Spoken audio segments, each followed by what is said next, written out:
La mañana 38 minutos. Esta es la nueva salida en falso del ministro de Salud Guillermo Alfonso Jaramillo, que ocurrió hace apenas unas horas en su visita al municipio de Puerto Gaitán. El escenario fue ese, un hospital en Puerto Gaitán donde, según el ministro, encontró fallas en la gestión de la entidad, que es la encargada a su vez de coordinar 17 centros de salud en el departamento. El ministro hizo un recorrido por el hospital y encontró que muchos pacientes que estaban en el área de urgencias y de hospitalización tenían una orden de remisión para Villavicencio para recibir servicios que, a juicio del ministro, tenían que ofrecerse en ese hospital que él estaba recorriendo. Como si el ministro viniera a descubrir hoy que el sistema de salud en Colombia está funcionando así. A partir de remisiones, los pacientes son remitidos a otras ciudades buscando que algún hospital tenga el servicio que necesita, un examen, una cirugía, un especialista,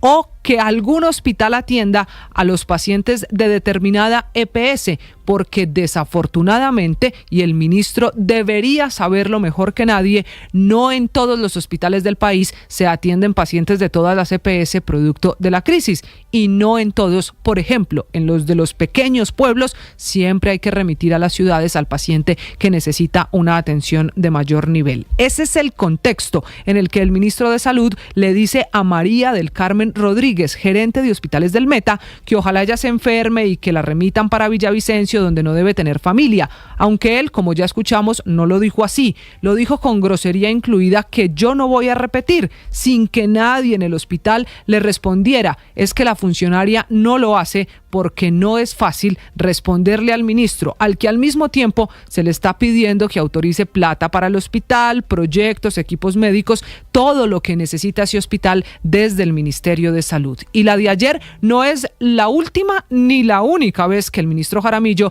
se convierte en noticia por la forma de hacer, de tomar decisiones y de decir las cosas. Este es el mismo ministro que tira el teléfono a quien le hace preguntas cuando no le gusta, que no quiso responderle a periodistas que lo cuestionaron hace 3 semanas por las presiones que ejercía su esposa en el hospital de Leticia. El mismo ministro que en mayo de 2024 quedó grabado en los polémicos audios del FOMAT, de la salud de los maestros. El mismo ministro que dijo en algún momento al que era su colega Ricardo Bonilla que fuera él el que se quedara metiendo el culo. Y así, en esos términos cada vez más bajo, va también el debate de la salud en Colombia. Ricardo Ospina es periodista. Está en Mañanas Blue.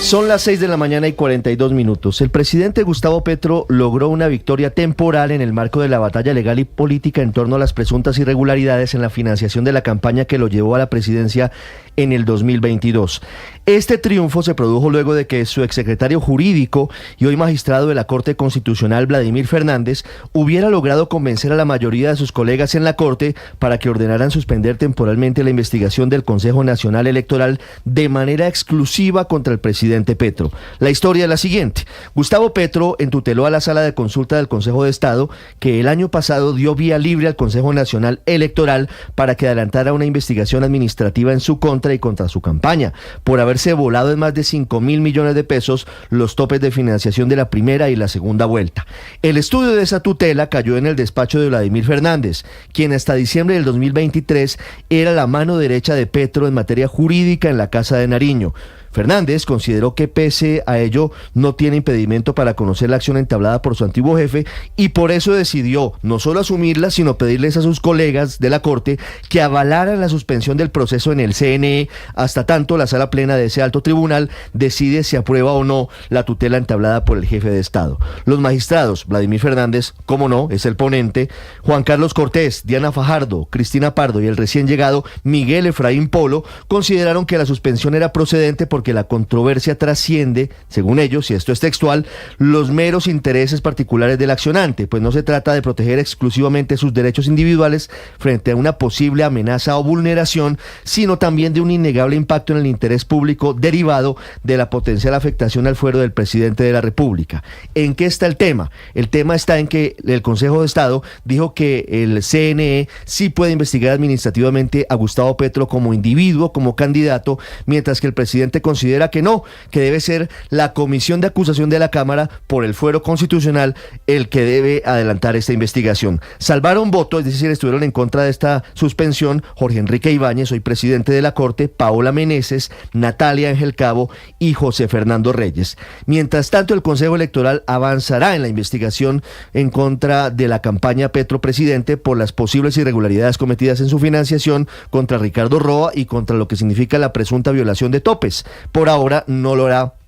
contra el presidente Gustavo Petro, pero en el fondo la discusión es mucho más amplia y mucho más importante. Lo que se está viendo y se está determinando es si el presidente Gustavo Petro tiene o no ya hoy mayorías en la Corte Constitucional para sacar adelante leyes, proyectos e iniciativas que deban pasar por ese alto tribunal. Si con Miguel Efraín Polo tiene ya 5 votos de 9 posibles en ese alto tribunal, máxime cuando estamos a pocas semanas de que haya otros 2 cambios. Salen por periodo cumplido en la Corte Diana Fajardo y Cristina Pardo Schlesinger. Paola Ochoa es periodista. Está en Mañanas Blue. 6 de la mañana, 45 minutos. Cambios en los hábitos, costumbres y necesidades de los hogares colombianos. Resultados de la encuesta nacional de calidad de vida que publica el DANE todos los años, usualmente hacia el mes de noviembre, y que se convierte en un gran mapa, en un gran plano abierto sobre la cotidianidad y el día a día de 18 millones de hogares en el país, con sus 52.800.000 habitantes, casi 3 millones más que hace apenas unos 5 años, pese a la caída en los nacimientos, pero gracias a los mayores flujos de migrantes, con 3/4 partes de esos hogares viviendo en las grandes ciudades y apenas 1/4 parte en el campo y en las zonas rurales, pero todos, citadinos y campesinos, urbanos y rurales, achicándose, reduciéndose y teniendo cada vez menos habitantes, actualmente con un promedio por vivienda de 2.8 personas, que ni siquiera alcanza el imaginario de una familia integrada por un hijo, un padre y una madre, familias biparentales que vienen perdiendo terreno y que hoy son apenas la mitad de los hogares del país, con apenas el 51%, un espacio que vienen ganando las familias monoparentales, es decir, aquellas con uno solo de los padres, que pasan a ser 1/4 parte de los hogares del país, con el 25%, y el otro tanto lo aportan los hogares unipersonales, donde vive una sola persona, con una tajada que hoy está en el 20% y es la que más viene creciendo año tras año. Cambios en la composición de los hogares colombianos que también vienen acompañados de cambios en la jefatura de los mismos, con 4 de cada 10 hogares en el país hoy con una jefatura femenina, casi el doble de lo que ocurría hace 30 años, cuando solo 2 de cada 10 familias tenía una mujer como cabeza de hogar. Una mayor jerarquía de las mujeres en esa estructura familiar, producto de la mayor independencia económica de muchas, del aumento en el número de divorcios, del aumento en las mujeres que viven solas y de la decisión de muchas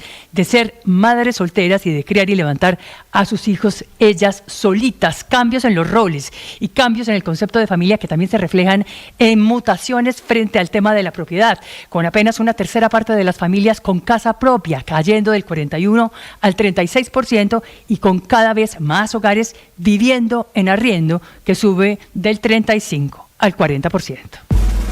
María Camila Orozco es periodista. Está en Mañanas Blue. Ya son las 6:47 minutos de la mañana. El escándalo de la Unidad Nacional para la Gestión del Riesgo está motivando una nueva decisión de la Fiscalía General de la Nación en contra de un exfuncionario del Gobierno Nacional. Los chats de Sneider Pinilla fueron los que pusieron todos los reflectores sobre María Alejandra Benavides. Esas conversaciones la dejaron ver como el enlace entre el Ministerio de Hacienda, la Unidad Nacional para la Gestión del Riesgo y un grupo de congresistas de las comisiones de crédito público para organizar la operación de entrega de 92.000 millones de pesos en contratos para lograr la aprobación de créditos públicos que estaba urgido el Gobierno Nacional. Por eso, la exasesora va a ser imputada por mediar y participar en la estrategia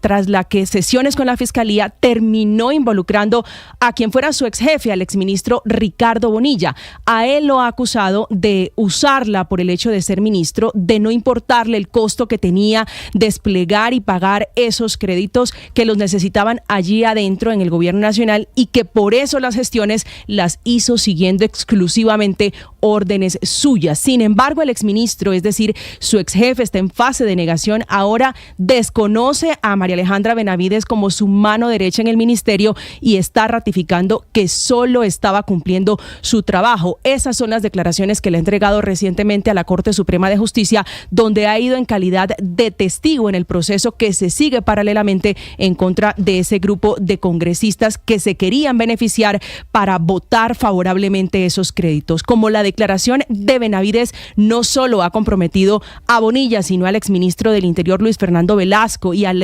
asesor de la presidencia Jaime Ramírez Cobo, el próximo 8 de mayo a las 9 de la mañana, que es el día que se ha fijado para esta imputación, la Fiscalía seguramente va a destapar parte de sus cartas y entenderemos mucho más el engranaje de esta corrupción. La imputación es el paso antes de que eventualmente se concrete una negociación, un principio de oportunidad entre Benavides y la Fiscalía a cambio de beneficios por colaboración, que es el mismo mecanismo que han usado con Olmedo López y los demás protagonistas de este escándalo. Estás escuchando